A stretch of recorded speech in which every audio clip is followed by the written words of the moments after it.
Hey guys, how's it going? Today we are going to be planting some evergreens. I just went down to the garden center this morning because it felt cold and it felt like an appropriate time to put more evergreens in the ground. Yeah. I don't know why, but I always kind of get that urge right before the very end of the season, and we do have temperatures like in the low 20s coming our way. Here comes an airplane. They sound so loud. Yeah. How many different kinds of boxwoods are there? Like I've never heard of, are these the same? Well, I hope so because I got them for pots. Well, because like Julia Jane. Oh, yeah. I've never heard of that in my life. My parents have Julia Janes at their house. Oh, do they? They do. Can you give me the stats on that one? Yeah, I thought that these were green mountains. How really? funny, yes. This one says 3 to 4 feet high and wide. Zone and 5 zone through 5 through 9. Microphylla? Macrophylla, so they're going to be the stinky ones. It's M-I-C. That's an English boxwood, right? So it's going to stink? Possibly. There's only 2 though, so it's okay. It's only going to smell like... Yeah. They're pretty. And this type, usually like the darker green, keeps its color better in the winter. We've got a Green Mountain cone right here. And see how these have very similar looking leaves? Yeah. They'll be great, Aaron. Okay. So the Julia Janes are going in containers, and then I've got 2 other spruces and a pine. And this one is so cute. This is called a Comet Austrian pine. Grows 15 by 4. And it's hardy to zone 4. Austria. Isn't that cute? Yeah. See, we don't have to dig very big holes today.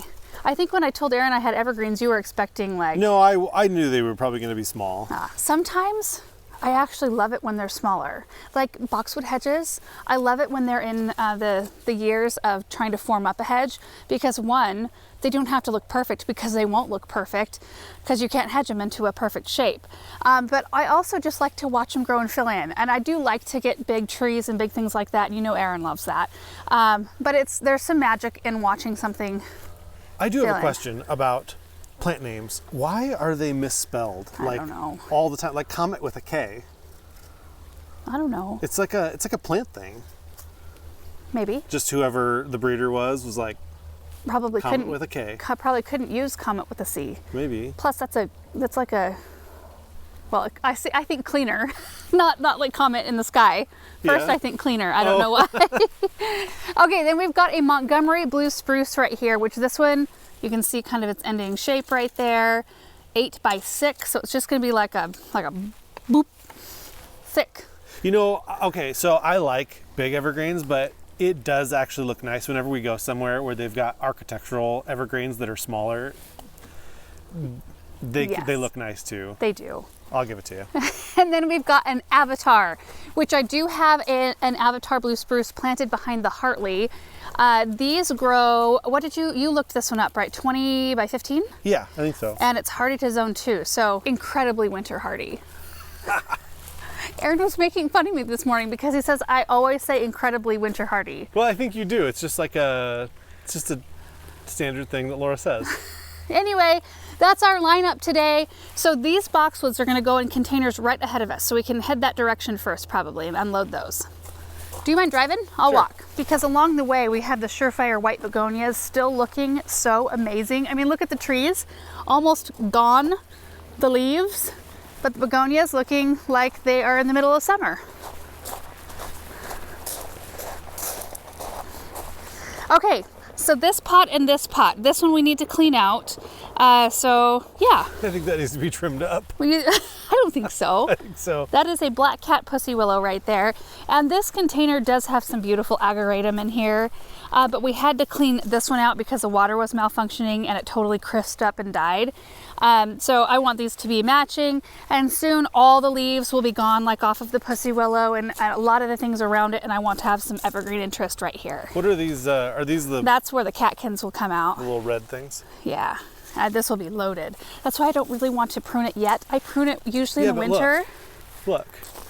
Just walking down the... See? Well, you don't have to walk like that. Well, but I want to walk right down the center. That's not center. You're skewing right there, Aaron. Plus, I will prune it once it's winter time and we want to use the branches in arrangements. Right now it would be a waste to prune them back. Sure. Okay, I think I am going to throw a little bit of biotone into the soil because I'm not intending on changing any of the soil out. So we'll kind of recharge it a little bit and we'll get these in.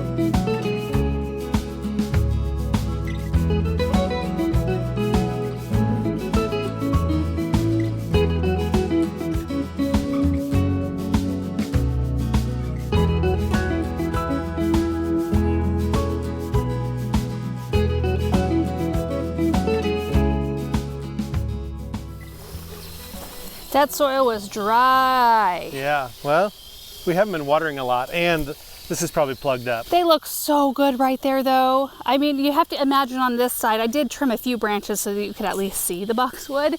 But once all the leaves go, it will be so nice to have something evergreen in these containers. I've been trying to be better about thinking about the areas where I really miss the plants. You know, there are some spots where we aren't by as much, you know, the ones that are out in the far corners, but these that we drive by or walk by every day, it's so nice to have something real pretty in them. I am going to clip these two little wild branches off real quick.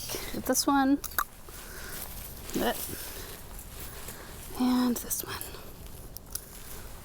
Yeah, that's better. Okay, now let's head out to the south garden, find some spots for these. I'm actually thinking we try along the driveway over there first. Oh, sure. Because there's quite a number of holes. Yeah. My goodness, these annuals. Yeah, Here we isn't that are, crazy? almost November, yeah. I have a Zafiro spruce right here that just gets 8x6. We could use another blue in here somewhere. We have a lot of opportunity over here.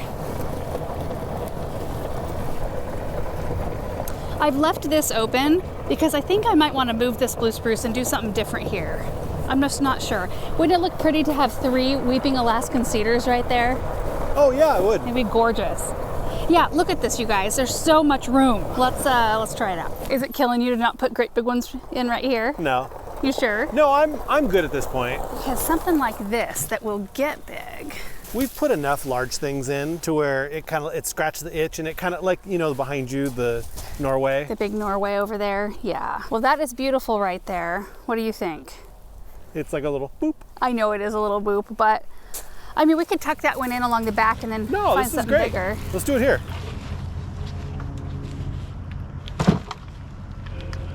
Got it.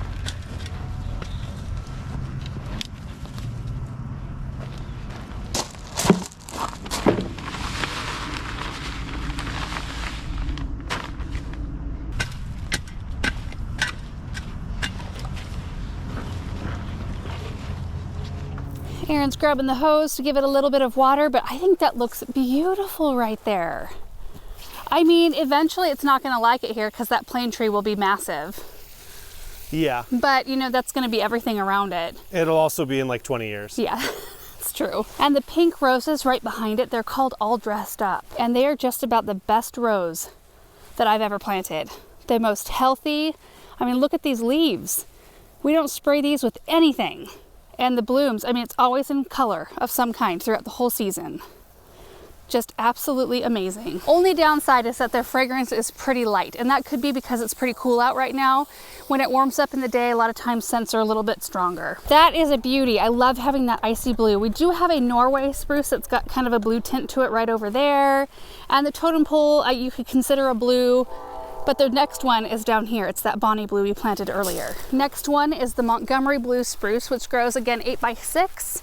So I'm thinking, can you see where I made the little mark in the ground, Aaron? Yep. Thinking it might be good right here. Let me see. Yeah. All of these. I know. Can you bring it like my way just a little bit? Just kick it forward. Yeah, that might be nice because only 6 feet wide. We'll still be able to put some stuff around it. You'll still see the crabapple just beyond it. That is a weigella. That's a new one for next year, and I can't remember the name. Kind of looking a little sad right now, but it won't. There's still some color on it. Yeah, I like that right there. Okay. Let's do it.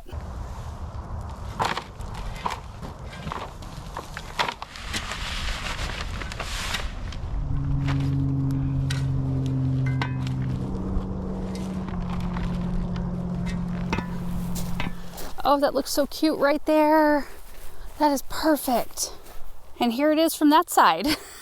You know, sometimes it takes planting 1 or 2 kind of anchor pieces in an area to kind of start the ball rolling. And once you get that piece in, you can start planting things around it and the whole area kind of starts to evolve. You doing all right with the hose in there? Yeah, it wasn't hooked up. Oh, really? Yeah, I love to see that peek in, especially, you know, when it gets 8 feet tall, we'll be able to see that blue kind of like right through this angle with the yellow twig dogwood here. And then we've got the reminiscent crema roses right here, which are just gorgeous. Let me shade them. Is that a David Austin? No, this is a Proven Winners. Isn't that beautiful? It's amazing that that round thing is going to form some sort of a point.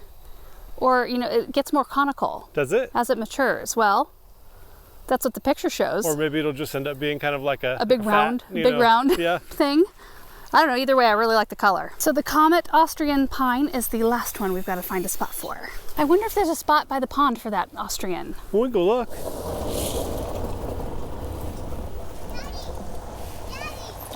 Hi, how you doing?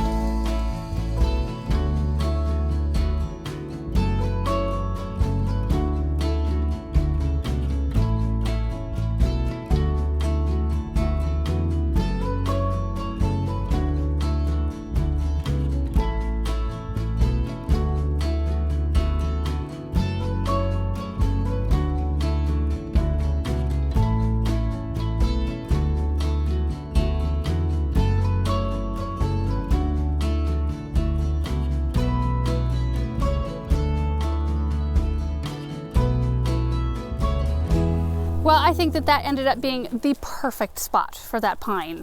So again, that one gets 15 feet tall, but only 4 feet wide.